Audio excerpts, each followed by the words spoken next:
You are now listening to the Insight Fantasy Sports Podcast.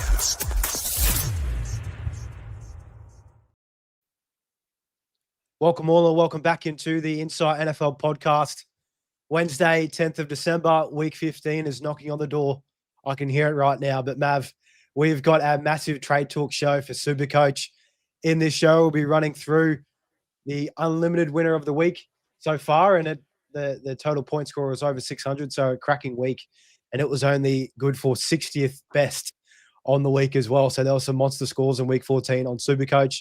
We'll run through our top trade outs and trade ins in each position, and we'll close it out with our Captains Huddle, providing you with the best captaincy options for the week ahead. But Mav, coming off our week 14 review and recovery, that is linked below. We've had a couple of days to digest that week that was. How are you feeling as we open up into week 15? I know in traditional fantasy, it's crunch time, the playoffs, but in SuperCoach, it's just continual, and we even play in week 18, which is unheard of in traditional fantasy. So how do you feel as we get ready for it? Yeah, not too bad, mate. I'm what's my total rank now? It's come down a lot since the first started, should I say? I'm into the top 1,000 now, which probably isn't saying a hell of a lot, but from where I started, 881 to be exact, is my total season rank, which is actually quite impressive considering I was sitting at 5,000-6,000 at one point, 8,000 I think it was in the first few weeks, and I caught it back into top 1,000. So I'm happy with that, but I'm not done just yet. I'm hoping to get maybe in the top 500 by the end of season. There's only 4 weeks to go, so plenty of football still to play. But yeah, personally, I think it's a pretty good callback considering where and deep down I was. But it just goes to show your starting team, not exactly. It's essential, obviously, to get a high rank, but it's also not the end of the world too. You can also claw your way back throughout the season and have a successful year. Moving in the right direction at the back end of the year, and it kind of correlates with not being a JT owner. He's been slumping. And the non-JT teams have been on the rise, and I've been in that slump. But we'll see. Maybe this week is the time to trade out JT with the news to Danny Dimes being out for the year. That offense, if led by Riley Leonard or old man Phillip Rivers, as we discussed on last night's waiver show, things could be up in the air. But Mav, we were talking pre-show. We both have 2 trades left. How are you feeling? I know I like to wait until this show. I'll dive into it afterwards and kind of work out if I do want to spend any trades. But 4 weeks left, 2 trades left. Are you looking to use one, use both, or hold out for the week ahead? I got 3 left, so if I use 2 this week, I'll be having 1 remaining. I know you like to hold till last second. I like to use them here and there because this is my spare time. So I like to just dive into it straight away and use them. Look, it's hard to say. Being there's 4 weeks left in the season, you don't really want to have one trade or no trades left. A lot can happen. As we saw, CeeDee Lamb's got a concussion, may or may not play this week. We'll see.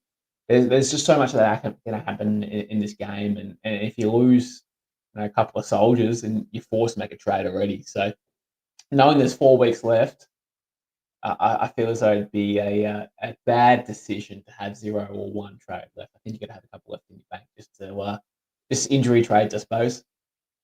It's a violent sport. Injuries happen week in, week out.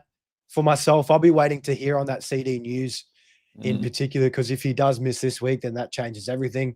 And I think a lot of managers could be in that same boat. So make sure to stay in tune. We will be covering some injuries on tomorrow night's Week 15 primer, our last show of the week. Hopefully we have some more updates on that CD progression and other injuries that have taken place. If you do have any questions for SuperCoach, trade dilemma orientated, drop them in the comments. We'll be sure to get to those after our Captains Huddle segment to close out the show. Before we get into it, Mav, we've got our unlimited winner of Week 14. And, of course, this segment is brought to you by our friends over at NFL Helmets Down Under. They're recently dropping more signed NFL jersey mystery boxes. They've done it a few weeks back. Massive hit. It was cool seeing on their Instagram. You can see those guys at NFL Helmets _down under. Guys getting their boxes, opening up. A couple of guys pulling Josh Allen, Patty Mahomes. absolutely love to get the goods there with that. And they've got plenty of other memorabilia, full-sized helmets, and other cool NFL apparel on that site. Jalen Hurts and Derrick Henry were among the lists that were being added tonight. Jalen Hurts, I don't know, Mav, how do you feel about if you were to get a mystery box, pulling out Jalen Hurts? That might be spare toilet paper at this point of the year. Yeah, I'd much rather a Joe Burrow at this point in time, to be honest. He's on the rise. But yeah, anything to do with Jalen Hurts, even just being a Cowboys fan, it's gross anyway, but just the state of his play at the moment, it makes it even worse. So yeah, gross. Very gross. Very dirty, very dirty. But if you are checking out the NFL helmets down under, the link to their store is also below for your pleasure. Unlimited winner for week 14. Here we go. Prime time. Well done, Daniel, with 611 points total. As I mentioned earlier, that was best for 60th overall in all of SuperCoach. So I think I saw a 690 was the high mark that I saw there, which is, not too shabby whatsoever. But I will run through Prime Time's winning team for the week in our Unlimited League. Josh Allen with the C, 75. Drake May on the bench. He had Jahmyr Gibbs, Devon Achane, James Cook, Derrick Henry in his starting running backs, with JT and CMC on the bench. He's absolutely loaded at the running back position. Wide receivers, JSN, Rashee Rice, Jamison Williams, Puka, Nakua, Jalen Waddle, DK Metcalf, with Tet and Golden on the bench. Tight ends, Trey McBride, Juwan Johnson, Brock Bowers on the bench. So a nice little play there. You did lose a few points not starting Brock Bowers, but Tyler Lupin, the kicker, Boyer Gallas as the bench. Seattle Seahawks, the defense, carrying teams the last couple of weeks, and the Patriots on the bye on the bench, and CD Lamb in the flex. So we can see from this team, Mav, Drake May would be coming in for that flex with him back on the bye. He probably swings out either DK Metcalf or Jalen Waddle for CD Lamb if he does play. All in all, not a very solid team. Doesn't need to touch a running back. That's great being loaded in that position. We know just how many injuries can happen at this point of the year. But Mav, for yourself, what moves would you be looking to make for the week ahead? Well, it'd be very, very interesting to know how many trades he's got left, if any. If he hasn't got any trades left, I think he's still in a really good position. But if he does, then I'd be looking to upgrade at wide receiver. Trying to get Jamar Chase in probably is the way to go. But outside of that, he's pretty loaded. Drake May, he ended up benching him and playing a wide receiver there. Smart, if you can do it. But I reckon this guy, Prime Time, and shout out to Prime Time, I reckon he has got his team well set early on. There's only one way you can do it, and that's hitting players early. And I reckon that's what he's done. It's set him up for the year. So obviously with McCaffrey and Taylor on the bench there, that would probably assume so that would be the case. But outside of maybe Matthew Golden getting that one wrong and being stuck with him for the year, outside of that, I think he's done pretty well overall. If you can upgrade DK Metcalf or a Jalen Waddle to a Jamar Chase and get a healthy CD Lamb to that lineup, very dangerous. And even looking at that wide receiver position, if you didn't have a lot of cash in the bank, Tet McMillan to Jamar Chase, as it stands, only $800K more, which is absolutely crazy at this point of the year. And he could go on a massive stretch run down to close out the season. Prime time, Daniel, make sure to reach out if you are watching this, and we can organise your standard squeeze 4-1 for winning the week. We'll recover that segment this time next week, and we'll see. 611, that'll be the score to beat. But Mav, how do you feel about that one? Do you feel like you'll crack the 600s next week? Mate, he's got the Seattle Seahawks in there as his defense, so he's going places. He's going places. But look, 600 points is a really good score in a given week, really, isn't it? So you do need a bit of help between your defense and your kickers to get there.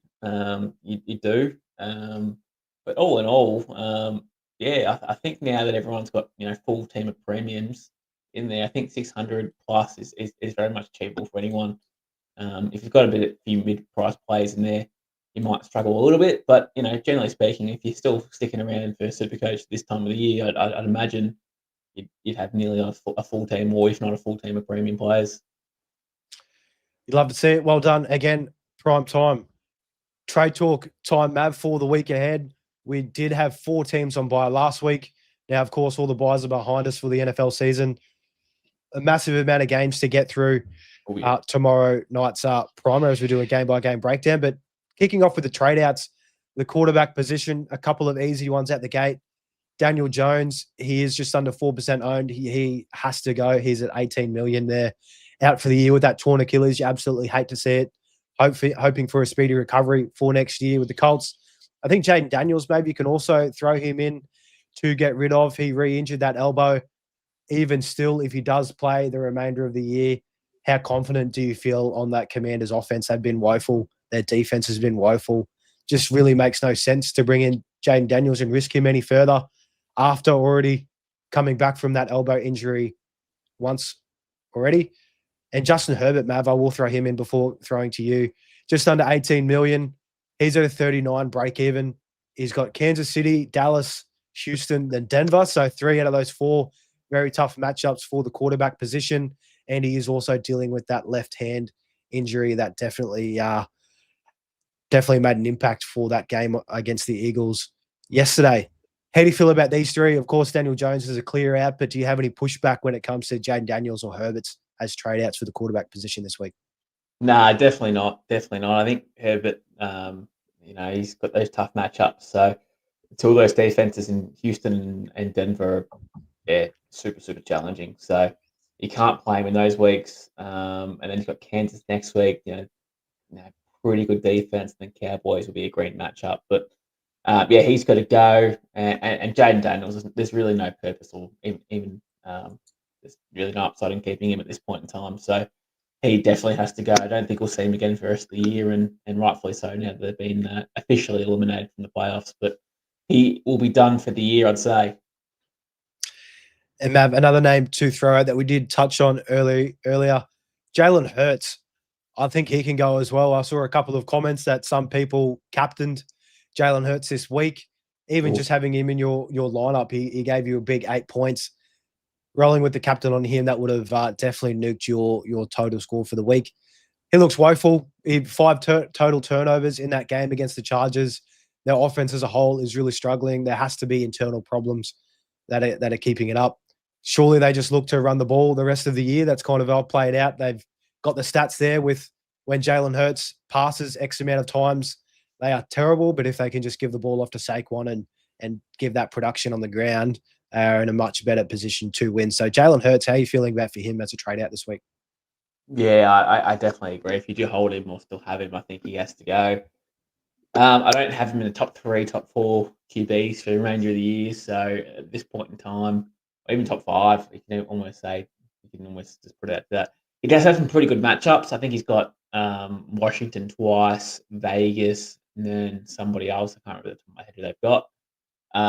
But 3 of those 4 matchups are pretty good. So if you want to look at it like that, yeah, he may score okay. But I still don't think he's playing with much sort of rhythm or form as such. Like it's just pretty dirty the way he's playing at the moment. So I think he has to go. And if you can move him on for an upgrade at this point in the year, I think it's definitely worth it. Definitely worth it.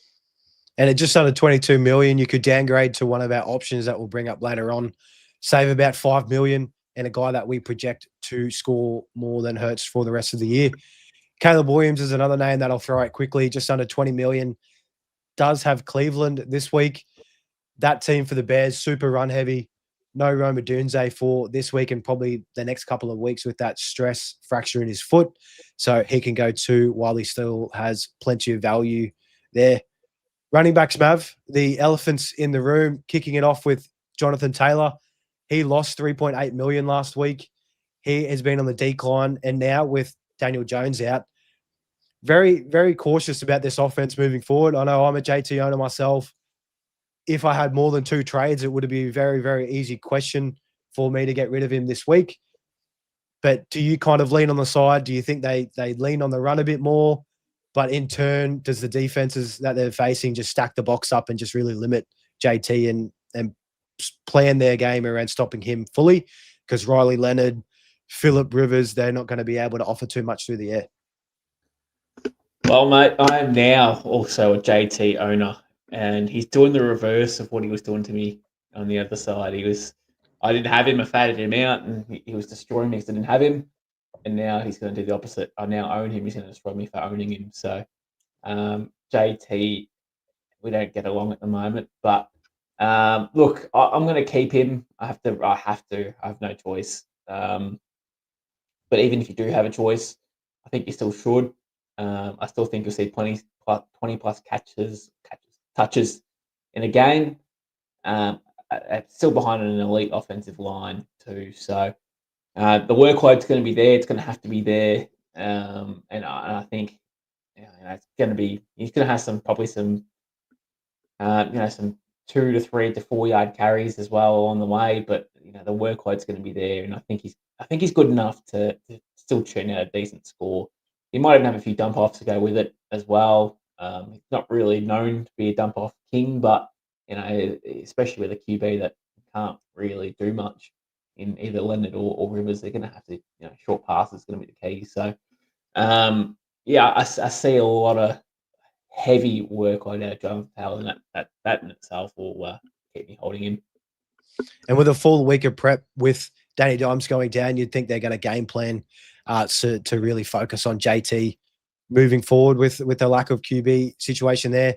He does have a 71 break even in the upcoming matchups for the remainder of the year.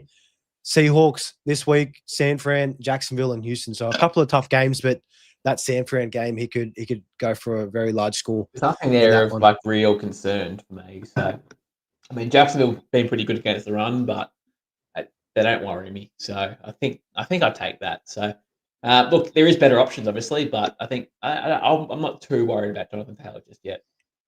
How do you feel about Bijan? Maybe he's just under 20 million. Drake London probably going to miss again this week. I think he's probably out for the remainder of the year, but they're kind of keeping that under the wraps. Upcoming schedule, Tampa Bay in prime time on Friday, Arizona, the Rams, and then the Saints to close out the year.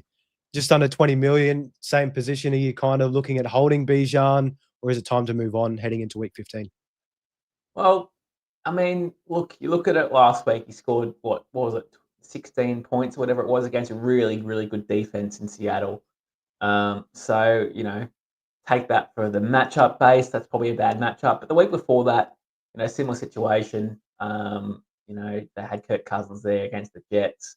He scored 55 points. So, I think we look at it as, good matchups, he'll probably score all right, and bad matchups, he probably won't. So this week he's got Tampa Bay. Again, a defense that, they can leak points.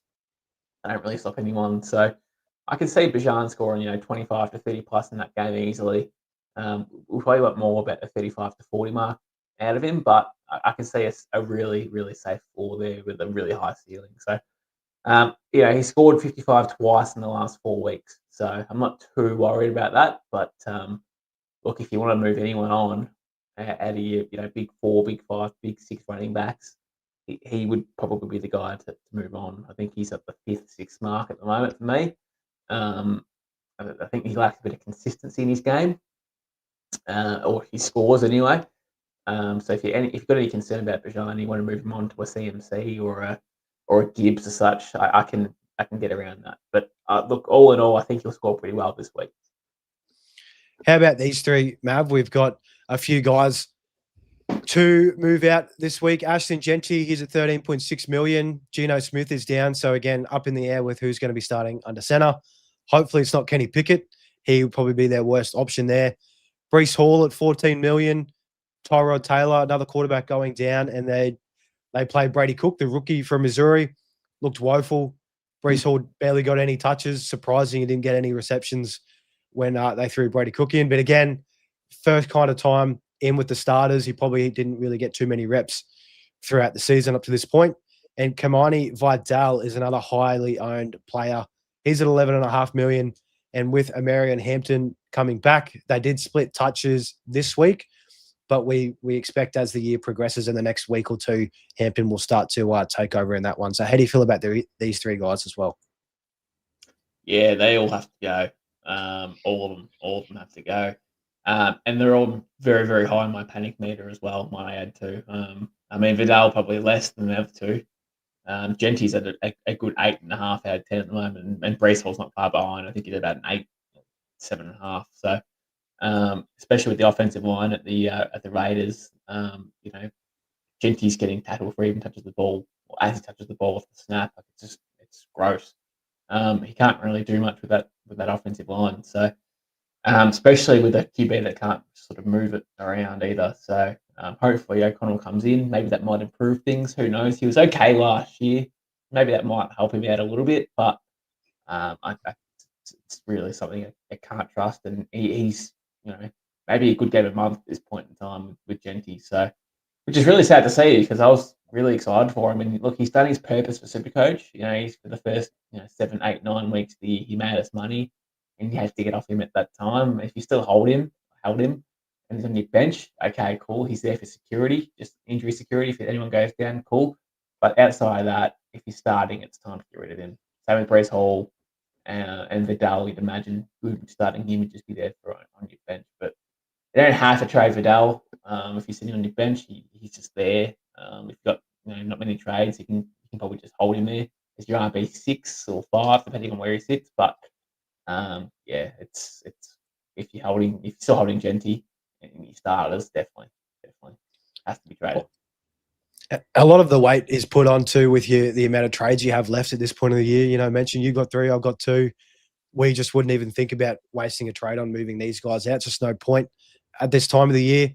And moving on to wide receivers, Mav, I think we go out of the gate with 2 of the top guys that have been underperforming, well below our expectations the last few weeks, even for the year. For Justin Jefferson, he's at $8.5 million, absolute basement price, and Emeka Egbuka is not too far off that price point as well. His catchable target rate, Baker has been declining the last couple of weeks, and in turn, Egbuka has been as well.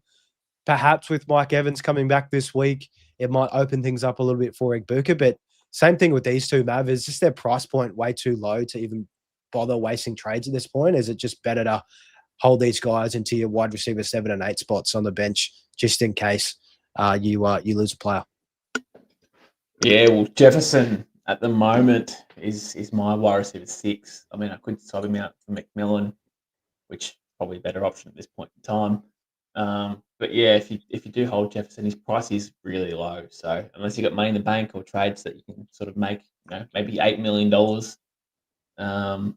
it's pretty rough because you're gonna need $8 million at least to try and get to someone that's at least half decent or a premium player. So I think Jamar Chase currently sits at 15.6. If you don't have him, you're gonna need $7.5 million to get to him. So a lot of money to find. So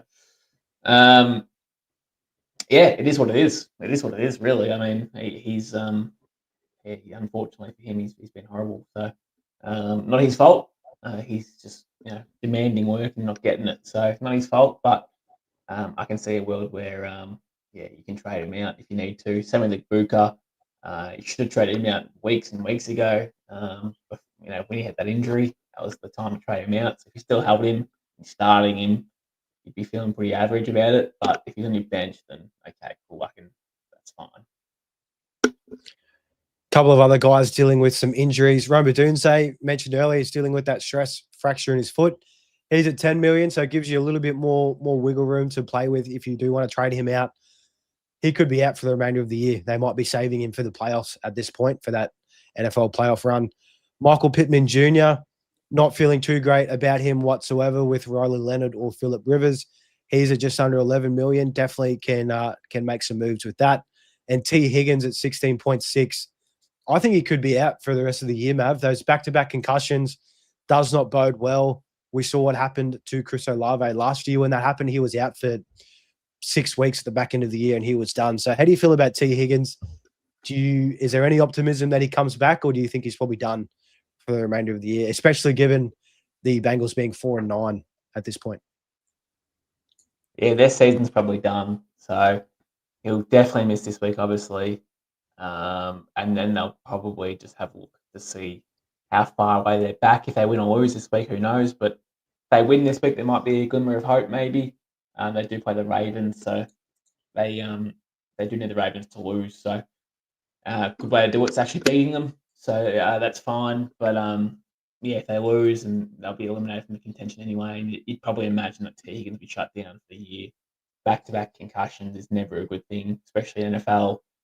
Yeah, we've seen a lot of players over the past have concussion problems and how how deep it can get long term as well, and your health risks that can go into it. So yeah, he needs to be. I think he needs to be shut down regardless. I think looking after his long term health is probably the way we need to look at it. And yeah, same with Olave was a perfect example.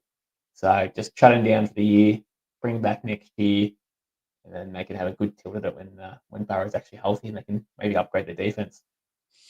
Absolutely. This year is done and dusted. Use your high round, first round pick next year. Build up that offensive line and that defense, and hopefully they can come out swinging for 2026.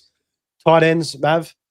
The theme of tonight's show. If any Colts players, big trade out candidates, Tyler Warren is also in that list. He's just under 10 million. Again, no more Daniel Jones. It's just very hard to play Tyler Warren and trust him week in, week out. He could get a little more snaps from shotgun and be used in Wildcat and kind of been played around that formation a little bit more, given what he was doing in college as well. But even so, there's probably going to present some spike weeks, and you probably can't trust that for the remainder of the year. Mark Andrews, definitely can't trust him. He's at just under 8 million, so gives you some room to make some moves. That volume is well and truly split with Isaiah Likely, even with the good matchup this week against the Bengals. You can't really predict that touchdown. And then Travis Kelce, Mav, sticks out like a sore thumb after a terrible week, giving you 2 points. He's at just over 12 million. They've got the Chargers, Tennessee, Denver, and the Raiders. So a couple of good games and a couple of poor ones to roll out. But how do you feel about the tight end trade outs for this week? I couldn't agree more about all of them. They all are not worthy for me to start. I think there's only really like 5 names that I really want in tight ends for the remainder of the year, and they don't name, and they're not named Warren, Kelsey, or Andrews. So you still own them. Yep, got to go. And if not, then yeah, could be in some trouble. And with kickers and defenses, Mav, we'll run through these fairly quickly. We've prefaced on previous shows at this point of the year, really hope to not be spending any trades on kickers or defenses. And all in all, last week, not a lot of kickers really let you down. I mean, Butker, in terms of the top 10 ownership percentages, he put up 8. That was the worst on the week out of that marker. A lot of guys are giving you 20 plus. So again, hopefully you have one of those key guys down the stretch. And with defenses, Mav, is there anyone that you're really looking to trade out? I mean, teams have been performing. Hopefully, again, you've got 2 starting defenses on your roster and you can interchange each week depending on the matchups. But yeah, is there anyone that really you just don't want whatsoever for the rest of the year? I mean, defenses have been a thorn in our side all year, haven't they? It's when you think you've got a good defense, you don't. So, look, at this point in the year, I imagine you wouldn't be owning a bottom 10 to 12 defense because you've already found out they're no good. He would have had to make a change at some point. But anyone in the top 10 at this point in time is fine. You can nearly extend it at the top 12, but I wouldn't. But top 10, anyone outside the top 10, I wouldn't have them in my team personally. So, you can look at matchups and try and look at the schedule. Try and see if there's any teams out there that have some really poor teams to end the year, rookie backups or anything like that. Maybe QBs there to come in, but outside of that, there's not really anything else I really like about the defenses.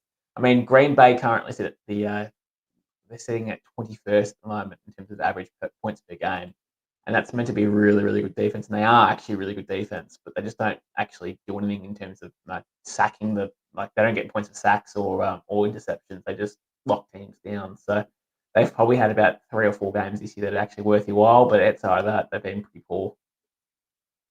Absolutely. Absolutely. That's enough on defenses and kickers for the trade outs. We'll move into the trade ins. Mav, and of course, we've got the big 3 that we have been talking about. We'll start off with those guys. Josh Allen at the gate. If you don't have him yet and you can, throw him in there. He's the clear quarterback 1. He's in an island by himself with how consistent he's been over the last few weeks.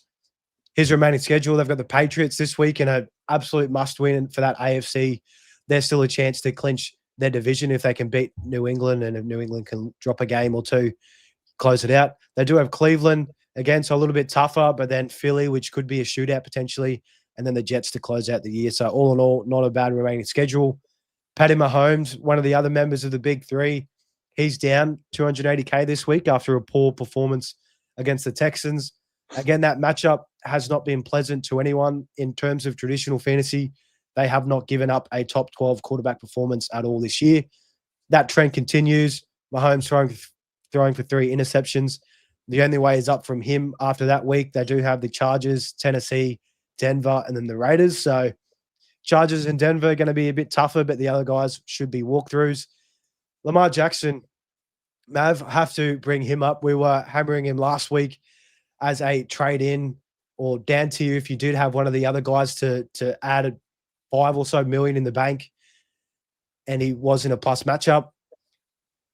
There was points left out in that game for Lamar. That touchdown to Isaiah Likely, I thought it was a clear catch. All the media things I've been watching over the last few days following the week, everybody's kind of on that same page. So you got kind of got robbed there, but putting up 43, what's that, 27 more than Mahomes did.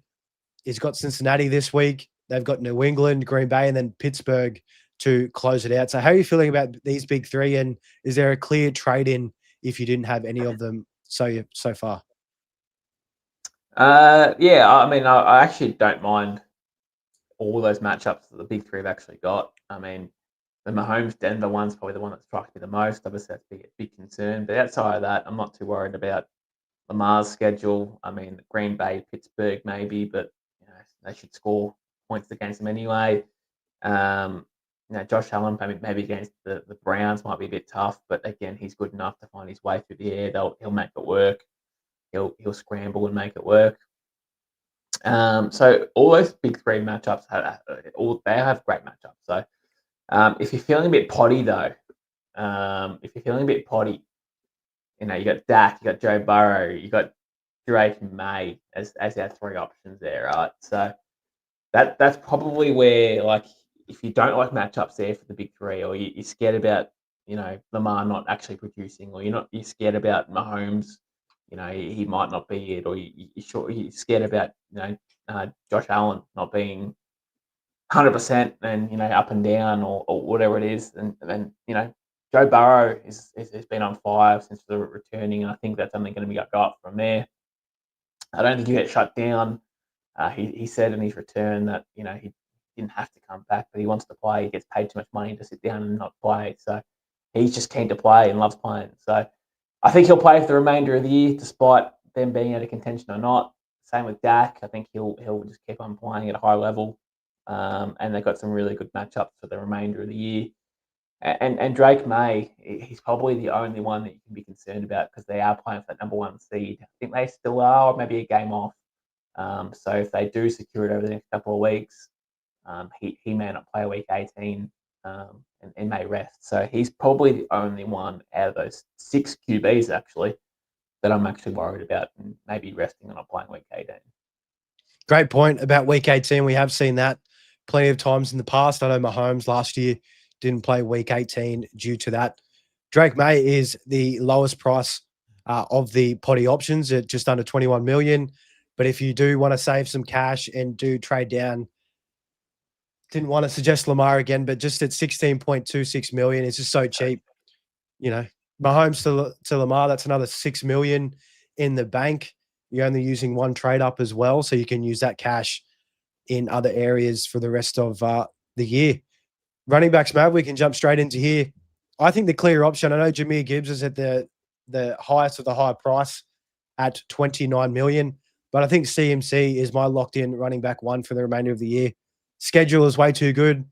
Tennessee, Titans coming off the bye.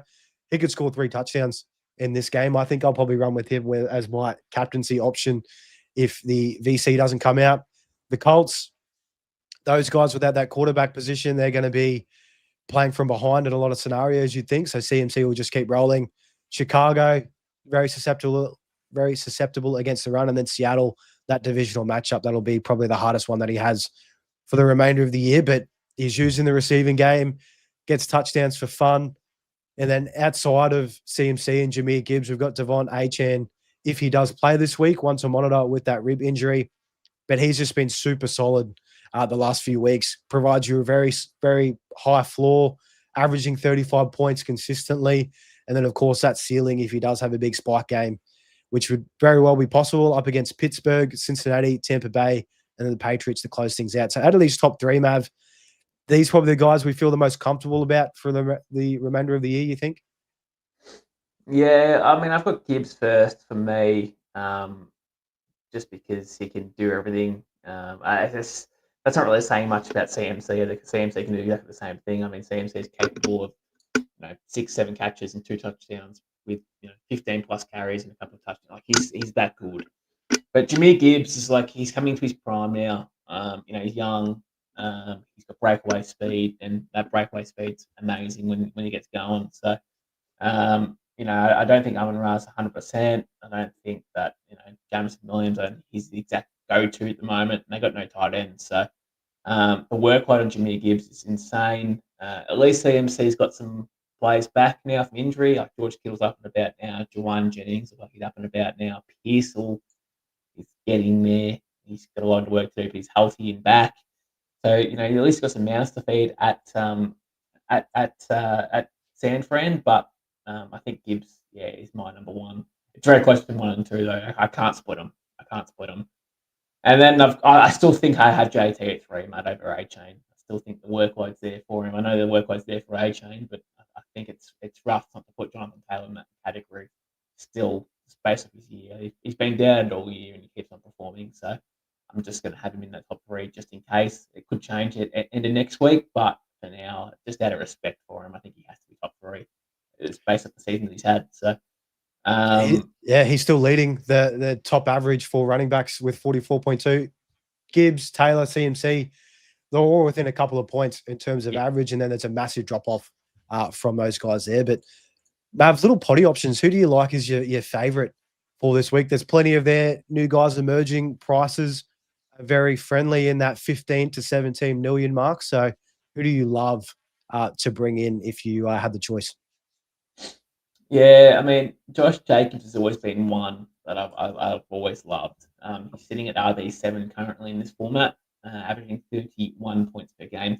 He does have that Denver matchup though, so that could be a bit tough for him. But again, workload's there. You see 15 plus carries. He's a bit of a boss man, so I think he'll work his way around it and probably tune in a decent score still. He's at 15 mil. It's 3 mil cheaper than James Cook, 4 mil cheaper than Bijan. So, you're making money regardless. He's one. I think Bucky Irving would be another one, to be honest with you. I think Bucky Irving's now looking like he's starting to get fit and healthy. He's now got some reps under his belt now from coming back from injury.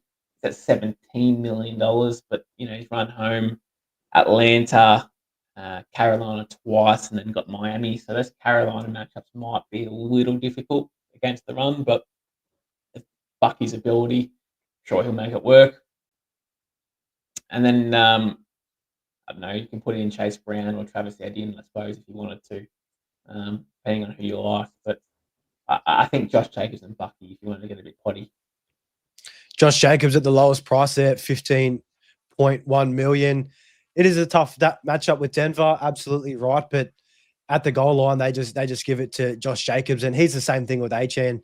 Very, very soft floor, or very high floor rather, week in, week out. He's going to give you very mid-30s. It's not going to kill your weeks. It's going to boost your score overall. Wanted to throw in Eddie and Mav just due to the schedule coming up is pretty nice. They've got the Jets, Denver next week, which is the harder one, but then the Colts, who have been leaky against the run, and then Tennessee to close things out. Bashal Tootin, his running mate, has seen a decrease in snaps. He fumbled last week as well. He has not been looking good. And Etienne, he is this offense. I mean, he's scoring touchdowns for fun. He's at just a little bit more than Josh Jacobs at 15.3 million, but his ownership percentage is at 6.5%. So definitely a nice little potty option there to close things out. Wide receivers, Mav, we'll move straight into there. Of course, we've got our top 6 guys that we need to touch on week in, week out. Jamar Chase, he is actually at the cheapest price of this lot. He's down just under 2 million. after his low score last week against Buffalo. And you can tell in that game plan, Buffalo just wanted to shut him down and let them do anything else. But at 15.6 million, got Baltimore this week. I think he'll be my vice captain choice, just given the importance of that game. Division match back at home. No T. Higgins, off a bad week. He could go absolutely ballistic. And then he's got Miami, Arizona, and then Cleveland to close out the year. So how do you feel about Jamar for week 15? Mate, I was waiting to bring it up. I've been trying to find ways where I can get in Jamar Chase in my team without not having one trade or less. And I found it. I finally got it. So now I've got 2 trades left, and now I've got Jamar Chase in. So the easy out for me was actually Ted McMillan, and I've switched him over to Jamar Chase and moved Justin Jefferson on the bench. I think that's perfect for me. That'll work. And there's reasons why I wanted Jamar Chase so badly is because that rest of season schedule, especially if you met $15.6 million, that rest of season schedule, Baltimore, Miami, Arizona, Cleveland is so juicy. The first 3 especially. I mean, Cleveland isn't exactly juicy, but the first 3 definitely are. Miami traded everyone out now at pass rushing and corners. They've got no one left. And Arizona have been leaking points for 14 weeks now, so they could go big in that game in week 17. So there's just so much boom there with Jamar Chase for the remainder of the year, and we're due for a big Jamar Chase game where he scores 3 touchdowns or has 200 plus receiving yards in a game. Like we're due for it, and we haven't seen it yet. I don't think this year, and I think we might see it at the back end of the year. Playoff time for traditional fantasy just to try and get someone through, but I think we're due for a big Jamar game, and I think we'll see it. I think that'll be this week. I'm with you there, Mav. Could go absolutely nuclear. Along with, speaking of nuclear, Puka Nacua, he's up 1.4 million from last week after going ballistic, scoring 64. I think he gave us off memory. Again, hopefully you picked him up prior to this. If you got him last week, that was at his absolute basement price. Does have Detroit this week in the biggest implied point total of the week. I think it's 55.5. The bookies are projecting it at. Against Detroit, Detroit's secondary has been battered. Could be a massive game. And in that same one, Amon-Ra St. Brown is at 16.2 million, 26 break even. Another week removed from that ankle sprain. He should be ready to roll there. Any other guys, Mab, that are sticking out to you? I mean, we've got JSN, tried and true. He's at 21 million. Rashee Rice at 18.2. He's going to probably go off over the next couple of weeks. And CD Lamb at 16.3. Again, really hold off if you don't have CD Lamb yet and wait and see if he is cleared to play in this game before wasting that trade. But out of the top 6, it's very hard to kind of defer at this point of the year. Well, I was going to say my top 6 also in my SuperCoach team currently. So I actually own Jigba, Rice, Puka, Amon-Ra, CD, and now Jamar Chase. So in my opinion, I think that's the best 6 to have, and I think I've got them. And Drake London was probably an honourable mention, but again, I don't like Kirk Cousins, and now he's injured, so I don't think there's any better 6 that you've got in fantasy than those 6 personally. So George Pickens, if you have him, you probably still roll with him, especially if CD misses this week. There's a big opportunity for him to go big again. So if you have George Pickens, I don't think he's a trade out target by any stretch. It's going to have to keep rolling with him. If you own Devontae Adams, I think that's fine too. Obviously not as good as having Puka, but he's been good enough to get you through. And outside of that, there really isn't anyone else that you really, really want. So having those top 6, top 7 players, including George Pickens, is definitely the 6 that you should have in your team.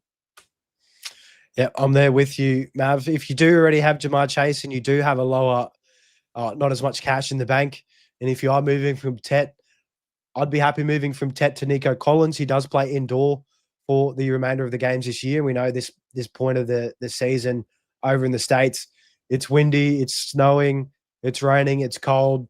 Having those indoor games just provides a nice little buffer for these wide receivers. He's at 15.6 million. Arizona this week, the Raiders next week, Chargers, and then Indy all pretty plus matchups to close things out. So how do you feel about Nico, Mav, as a little pod? Again, he's not much cheaper from those guys, but if you already have Jamar Chase, could be another good option there. Yeah, I think Nico's been okay. I mean, okay is not good enough though. So unfortunately, Stroud sort of can't really keep Nico involved for a whole game at the moment. He sees flashes. He'll have like a 90-yard, not 90-yard gain, like a 60 or 70-yard gain on the weekend, and then didn't really get used after that. So I hate to see that personally.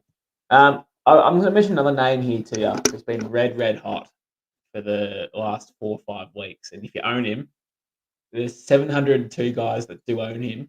And do you play him? I think you do. But Michael Wilson is actually the name that I'm going to mention here. As I said, 702 owners out there own him. So he's been on fire for the last 4 weeks with that Marvin Harrison. I believe that Marvin Harrison might be seen for the remainder of the year. And I think Michael Wilson will be featured in a very, very high role for the remainder of the year. So and under centre with Brissett, I think he's looking really, really good and a really safe option with really, really high ceiling at the moment, Michael Wilson. So if you do own Michael Wilson, he's sitting on your bench, then you might want to move him into your lineup because he's averaging 33.6 points per game over the last 5 games. So that's including his game where he had Martin Harrison, for example, where he didn't score that big. So yeah, that average will go even higher next week if he booms again. So he could be almost number 1 wide receiver over the last 5 weeks if he booms next week. So I think that if you do own him, I think you have to play him if there's no Marv. We definitely wouldn't have picked that at the start of the year, that's for sure, being Michael Wilson being a top option at this point of the year. And I'm with you there, Mav. That Marvin Harrison Jr. heel injury, it's one that can kind of just linger around if you don't get that rest in early. So this point of the year, those guys are well and truly ruled out of playoffs. Why risk it and bring him back? Michael Wilson, a great option there.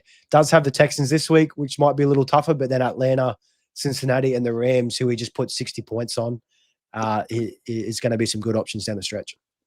I mean, he's going to get pumped. Don't get me wrong. They're going to get pumped. They're going to lose again by 30 points, probably. Well, hopefully. I mean, hopefully Stroud can actually do something. But, yeah, like they're going to get pumped.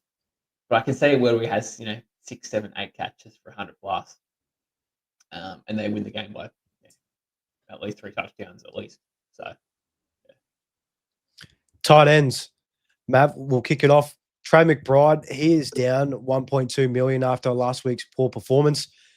He's still at 18.3 million, which is massive, but with Houston coming up this week, could be an opportunity for him to lose a little bit more cash if you don't have him already. That's kind of my idea. He's got a 42 break even, could well and truly score below that up against Houston being that tough matchup. If so, I'd be waiting to hang on until next week if you don't have him already. He might come down to that $16.5 million range. That'll be absolutely lunch. Brock Bowers, he's at 14.6 million. How do you feel about him, Mav? Without Geno, do you think that he'll perform more if it is Aiden O'Connell or Kenny Pickett under center compared to Geno, or is things up in the air for the remainder of the year? I think it'll be much the same. I don't think he's going to get an upgrade or a downgrade as such at QB. I think it's going to be very much the same. So there still should be a very high target share there for Brock Bowers. There's no receivers there really taking a lot of action off him or targets off him, should I say. So I think that Brock Bowers' role is very sturdy still for the remainder of the year regardless. So that's fine. But George Kittle's probably the one that I really, really like for the remainder of the year. They've got Tennessee this week. I can see a big score coming there. They've got Indiana after that, and then Chicago into Seattle. So a couple of tough matchups-ish, a couple of juicy ones. So I think George Kittle probably moves into the number 2 spot for the remainder of the year. I think McBride still stays number 1. I think Kittle comes in number 2 and Bowers in at number 3. After that, you can really make a toss-up on who you want. I mean, you can have Jake Ferguson in that conversation if you want. He has been dipping a bit since everyone else has been healthier. But if CD misses, then expect a big Fergie game this week. And then outside of that, I don't know, take your pick. Maybe Kelsey, but I don't know. It's maybe Fadden. it's daylight between the next best after Ferguson to the next best. Maybe Kincaid is an option. I don't know, but again, these are guys that you don't really want to have, in my opinion. For sure. You really hope to have either McBride and Kittle with Bowers, that top three guys. I really like Fannin Jr. If you don't have the cash to maneuver to bring in those top three, $9.5 million. He's up 1.6 after last week's massive outing. Chicago, Buffalo, Pittsburgh, and Cincinnati. So Buffalo's the really only hard contest there. And having 11 targets last week and Shador being named for the remainder of the year, he's going to be the number one pass catcher down the stretch for the Browns, as stinky as that team has been. But plenty of options with tight end. Mav, Cole Pitts, 7.5 million. I just have to throw his name out there too. Yeah, cool. Thanks, man. Moving on, kickers and defense, very similar to the trade outs. Again, this point of the year, we hope and pray that you don't have to blow any trades on these positions. But how do you feel about these guys, Mav? I know myself, I'm rolling with Tyler Loop. Probably will just have him for the remainder of the year. I've got the Loop Hoyland for my VC looping. They're nice and easy. Defenses, it's a tough one. Hopefully you don't have the Arizona Cardinals. That's probably the main thing. They've been a couple negative games in the last few weeks. But how do you feel about these two positions, Mav? If you had to burn trades, is there a key kicker or defense that you're looking to bring in at this point of the year? Yeah, well, definitely Aubrey if you needed that. But then again, Aubrey is sitting currently as the number 5 at the moment. K5 he currently is. So Jason Myers is number 1. Cam Dicker. Dicker the kicker doesn't miss, as he saw it. He had ice in his veins on yesterday. We had a couple of clutch kicks. He doesn't miss. I think Dicker and Aubrey are the two that I'd probably want to bring in. Obviously, they come with the price tag, but they're the two guys I'd want to bring in if I had to choose. Jason Myers isn't far off either. Offense moves the ball and does enough for it to get into field goal range. So, you can put those 3 kickers in there, actually. I'll put Jason Myers in. He's actually the number 1 kicker in the year based off average. And then defenses, man. Oh, God, where do you start with the defenses, eh? My Seattle Seahawks are currently at number 1 and by an absolute mile. But if you want a cheaper option, the Texans are sitting at number 2. They're $11.2 million. And I think that the Texans this year have been fantastic defensively. So, look, at this point in the year, I'm not looking at trying to trade in a defense that's currently sitting around 10 to 15. I'm more looking at your defense in the top 5. So I'm looking at Seattle. I'm looking at Houston. I'm looking at the Rams. They've been pretty good, but I'm looking at the Rams. I'll look at Denver along the way as well. I'd have a crack at Denver, and then outside of that, I don't know. Take your pick, really. The Jags have been pretty good for the remainder of the year. They've got some really good matchups, I believe. The Jags. They got the Jets, Denver, Colts into Tennessee. So the Jags actually have a really good rest of the season schedule if you wanted to have a cheaper option there at $9 million. That was the one I wanted to line up and discuss with the Jags. Justin Fields or Brady Cook this week against the Jets. We know Bo Nix loves to take a sack or two. Up against Indy, Riley Leonard or Phillip Rivers, either or, they're going to absolutely destroy those guys. And then Cam Ward to close it out. That's probably the best run home that you'll have. Jags, they get plenty of turnovers, plenty of sacks as well. And at $9 million compared to Seattle's 13.6, it's you definitely could make some nice options there. That'll close out the trade talks for week 15. Plenty of options to go ahead. Leading into our captain's huddle, Mav, we've got 4 vice captain options and also 4 top straight captains if the old VC doesn't pan out. I know myself, I'm a big sucker for the VC on the first game of the week. It makes it super easy. In this game, though, it is going to be pretty tough. It is the Bucs up against the Falcons. The only real one that sticks out for me, if you do have them, which would be a bit potty, Bucky Irving. You can see him getting a full workload in this one. They're massive favorites against the Falcons. Should score in this game, you think. Baker should bounce back after that poor performance, and they could probably put 30 points on the Falcons. But one that's questionable in this game, Mav, how do you feel about Bijan with the VC? Would you Would you run with that if you didn't have any other choices in this game, or would you just wait until the early Monday morning slate to pick a target? Before we actually go into the huddle, I want to make this really clear from the get-go. If you do have kicker out of Tampa Bay, and you want to loop him, he does play on the Friday game, first game of the week. So you can't use him as a looping option. So be very careful on that. Be active enough that you don't do that. Try and use an inactive player if you've got one. If you don't, then you might not be able to use the loop this week and have to go with the straight C option and try your best. And at this point in the year, not ideal because you want to have 2 cracks at it, but I can understand where that would be a problem.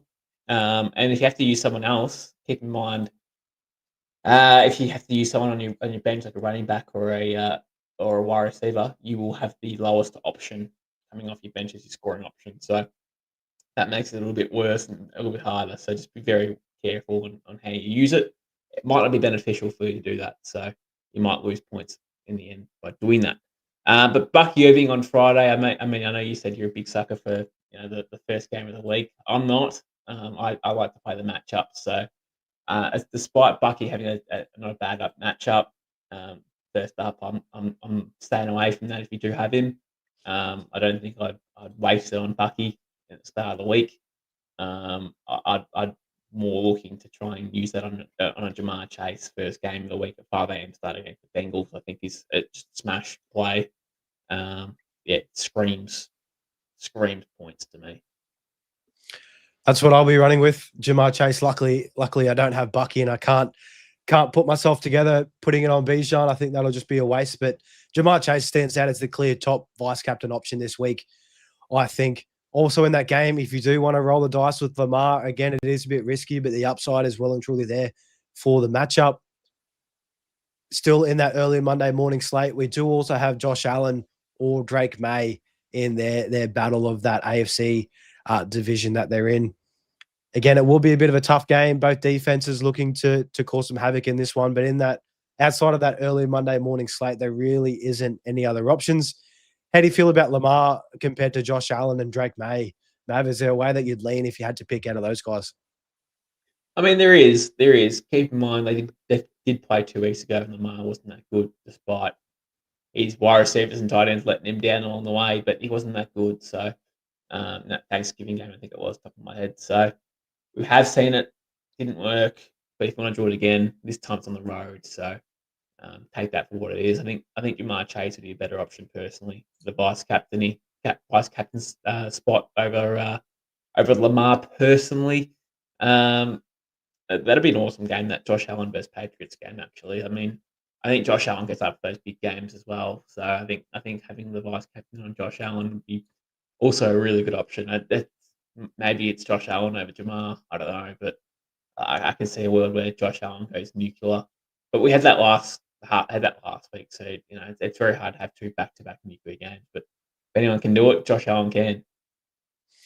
He certainly can. The reigning MVP there for the Bills.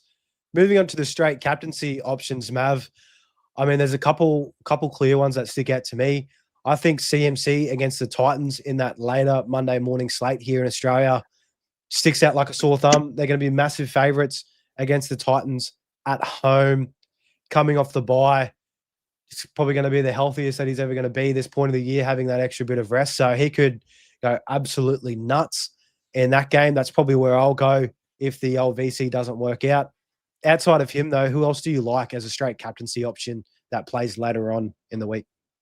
Yeah, I agree with that CMC call. I think that's a really good matchup against the Titans. He could go big.